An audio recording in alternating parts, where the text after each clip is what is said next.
दोस्तों नमस्कार, स्वागत है एक और नई वीडियो में।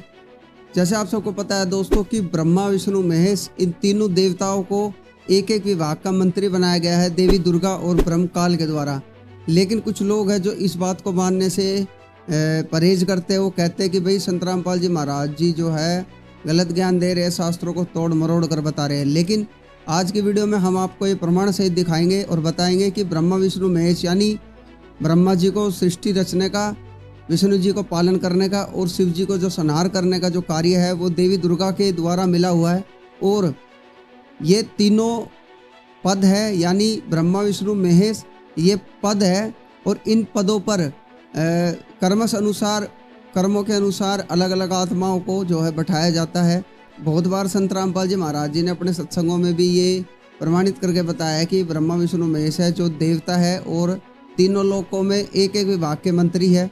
लेकिन इससे पहले हम आपको दिखाते हैं ब्रह्मा विष्णु महेश की स्थिति और साथ में दिखाते हैं आपको कि देवी दुर्गा इन तीनों को क्या कहती है। उसके बाद हम आपको दिखाएंगे वो प्रमाण जिसमें बिल्कुल स्पष्ट हो जाएगा कि ब्रह्मा विष्णु महेश जो है ये एक पद का नाम है। तो चलिए सबसे पहले आपको दिखा देते हैं ब्रह्मा विष्णु महेश की स्थिति। दर्शकों, आज तक हम जिन देवताओं को परमात्मा मानकर पूजते आए हैं, जैसे ब्रह्मा, विष्णु और महेश, क्या वे वास्तव में पूर्ण परमात्मा हैं? श्रीमद् भगवद गीता अध्याय 14 के श्लोक 3 से 5 में बताया गया है कि यह तीनों गुणों से युक्त देवता हैं। ब्रह्मा रजोगुण, विष्णु सत्वगुण और शिव तमोगुण। और इन तीनों की उत्पत्ति भी प्रकृति के गर्भ से होती है, यानी ये सभी भी जन्म लेते हैं। देखें, श्रीमद् देवी भागवत पुराण के पृष्ठ 123 स्कंद 3 पर देवी दुर्गा की स्तुति करते हुए भगवान विष्णु बोले, तुम शुद्ध स्वरूपा हो, यह सारा संसार तुम्ही से उद्भासित हो रहा है। मैं ब्रह्मा और शंकर हम सभी तुम्हारी कृपा से ही विद्यमान हैं। हमारा आविर्भाव मतलब जन्म और तिरोभाव मतलब मृत्यु हुआ करता है। केवल तुम ही नित्य हो, जगत जननी हो, प्रकृति और सनातनी देवी हो। भगवान शंकर बोले, देवी महाभाग विष्णु तुम ही से प्रकट हुए हैं, तो उनके बाद उत्पन्न होने वाले ब्रह्मा भी तुम्हारे ही बालक हुए। फिर मैं तमोगुणी लीला करने वाला शंकर क्या तुम्हारी संतान नहीं हुआ? अर्थात मुझे भी उत्पन्न करने वाली तुम ही हो। शिवे, संपूर्ण संसार की सृष्टि करने में तुम बड़ी चतुर हो। इस संसार की सृष्टि, स्थिति और संहार में तुम्हारे गुण सदा समर्थ हैं। उन्हीं तीनों गुणों से उत्पन्न हम ब्रह्मा, विष्णु एवं शंकर नियमानुसार कार्य में तत्पर रहते हैं। तो सोचिए, जो स्वयं जन्म लेता है, जो मृत्यु को प्राप्त होता है, वह भला कैसे परमेश्वर हो सकता है? तो दोस्तों शिव भगवान स्वयं इस बात को एक्सेप्ट करते हैं कि भाई आपसे उत्पन्न जो तीन गुण है और उन्हीं तीनों गुण से उत्पन्न हम, आपने हमें फिर भी क्यों इस संसार की स्थिति, सृष्टि और संहार करने का जो कार्य है उसके लिए उत्पन्न कर दिया, जबकि आपके ये तीनों गुण जो है ये सब संपन्न करने में तत्पर है। यहाँ संत रामपाल जी महाराज जी बताते हैं दोस्तों कि ब्रह्मा विष्णु महेश इनको एक तरह से हथियार के रूप में जो है ब्रह्म यानी काल निरंजन और ये देवी दुर्गा इस्तेमाल करते हैं। यानी दुनिया के सामने तो ब्रह्मा विष्णु महेश को दिखाते हैं, लेकिन बैकवर्ड साइड में ये दोनों ही सारा कार्य करते हैं, क्योंकि इस काल ब्रह्म को 1 लाख मनुष्य खाने का 100 लाख मनुष्य पैदा करने का जो है श्राप लगा हुआ है।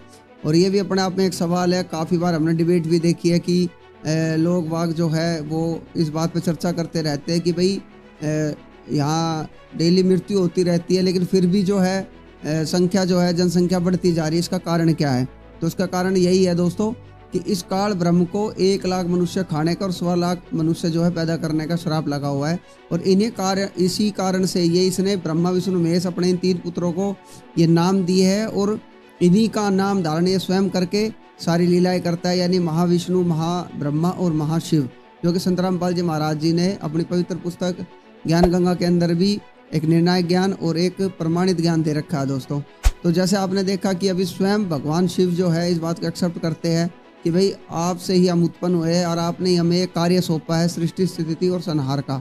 अब आगे देखिए देवी दुर्गा क्या कहती है दोस्तों। यह श्रीमद् देवी भागवत पुराण 3 स्कंद अध्याय 6। इसमें देवी दुर्गा कहती है कि आप विष्णु, ब्रह्मा, शिव तथा ये सभी देवता मेरे ही प्रभाव से प्रदुभूत हुए हैं, यानी मुझसे ही ये सब उत्पन्न हुए हैं, ब्रह्मा विष्णु महेश। तो यहाँ देवी दुर्गा ने भी दोस्तों इस बात को बताया है बिल्कुल क्लियर कि भाई ब्रह्मा विष्णु महेश और जितने भी देवी देवता है ये सब देवी दुर्गा से ही उत्पन्न हुए हैं। और यही बात गीता ज्ञानदाता गीता अध्याय 14 श्लोक 1 से 5 में कहता है कि मेरी प्रकृति, मेरी मूल प्रकृति से ही संपूर्ण जो भूत प्राणी है वो उत्पन्न हुए हैं और इसी प्रकृति से ये तीनों गुण उत्पन्न हुए हैं, रजगुण, सतगुण और तमगुण। यानी रजगुण ब्रह्मा, सतगुण विष्णु और तमगुण शिव जी है दोस्तों। अब देखिए आगे देवी दुर्गा क्या कह रही है। जब तक मैं विहार करती रहूंगी तब तक यह सृष्टि निश्चय रूप से रहेगी और जब मैं संपूर्ण चराचर जगत संहार कर दूंगी उस समय आप लोग भी मुझ में समाहित हो जाओगे। देखा दोस्तों, तो ब्रह्मा विष्णु महेश जो है नित नहीं है, यानी जो गीता ज्ञानदाता है वो कहता है, वो भी इस बात को कहता है कि भाई जब सृष्टि प्रलय होगा तो संपूर्ण प्राणी जो है मेरी प्रकृति में समा जाएंगे। इवन ब्रह्मा विष्णु महेश, ये खुद देवी दुर्गा भी इस बात को कह रही है कि ब्रह्मा विष्णु महेश यानी तुम तीनों भी मुझ में समा जाओगे, यानी नष्ट हो जाओगे। और फिर दोबारा से जब पुनः सृष्टि रची जाएगी तो ब्रह्मा विष्णु महेश को भी दोबारा से यानी अन्य आत्माओं को उनको इन पदों पे बैठा दिया जाएगा। तो अब दोस्तों आपके सामने पेश करने वाले हैं वो प्रमाण, ध्यान से देखें और वीडियो अंत तक जरूर देखें। तो दोस्तों यह है शिव पुराण कैलाश संहिता अध्याय 9। इसमें लिखा है शिव, महेश्वर, रुद्र, विष्णु और पितामह यानी ब्रह्मा जी। ठीक है, ब्रह्मा जी है। इनमें आदि से पितामह पर्यंत 5 नामों में शांतिदित्य आदि 5 उपाधियों को ग्रहण क्रम से शिवादि संज्ञा ग्रहण की गई है। क्योंकि पद तो नित्य है किंतु पद पर रहने वाले अनित्य है। पदों की प्रवृत्ति होती रहती है जिसमें पद पर रहने वाले हटते रहते हैं। दोस्तों पद पर रहने वाले हटते रहते हैं। कौन से पद? शिव, महेश्वर, रुद्र, विष्णु और पितामह यानी ब्रह्मा जी हटते रहते हैं। पदों की प्रवृत्ति के मध्य इस प्रकार वैसी ही उपाधियों से युक्त इन्हीं 5 नामों से दूसरी आत्माएं पदस्थ होती रहती है। यानी इन पदों पर दूसरी आत्माएं बैठी रहती है, यानी आ जाती है, बैठ जाती है, उनको ये जो है पद दे दिए जाते हैं। दोस्तों ये बिल्कुल स्पष्ट शिव महापुराण में आपको कैलाश संहिता अध्याय 9 में बताया गया है। जो संत रामपाल जी महाराज जी का जो ज्ञान है दोस्तों वो प्रमाणित ज्ञान है, लेकिन अपने अहंकारवश ये लोग जो है स्वीकार नहीं करना चाहते। संत रामपाल जी महाराज जी ने 1000 बार ये अब बात अपने सत्संग में दोहराई है और कही भी है कि ब्रह्मा विष्णु महेश जो है ये आप और हम वाली ही आत्मा होती है, जो अपनी भक्ति कमाई के फलस्वरूप ये जो ब्रह्म है, ये काल है, ज्योति निरंजन है, ये इनको उन पदों पे बैठा देता है और उनके जो पुण्य कर्म है उनको समाप्त करवा देता है। और पुण्य कर्म समाप्त होने के बाद ब्रह्मा विष्णु महेश वाली जो आत्मा है वो 1,84 में भेज दी जाती है।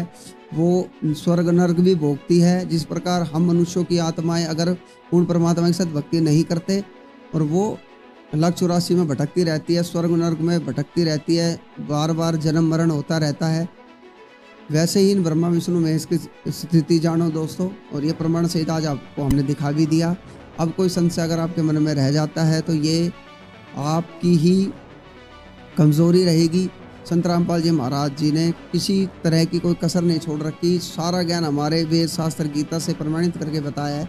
आज आपने देख भी लिया संत रामपाल जी महाराज जी ने जो बातें बताई है ब्रह्मा विष्णु महेश के बारे में वो बिल्कुल सत्य है। ब्रह्मा विष्णु महेश अजर-अमर नहीं है, इनका भी जन्म होता है और ये एक पद है ब्रह्मा विष्णु महेश जिन पर आत्माएं बदलती रहती है, बैठती रहती है अपने कर्म अनुसार, अपनी भक्ति के अनुसार।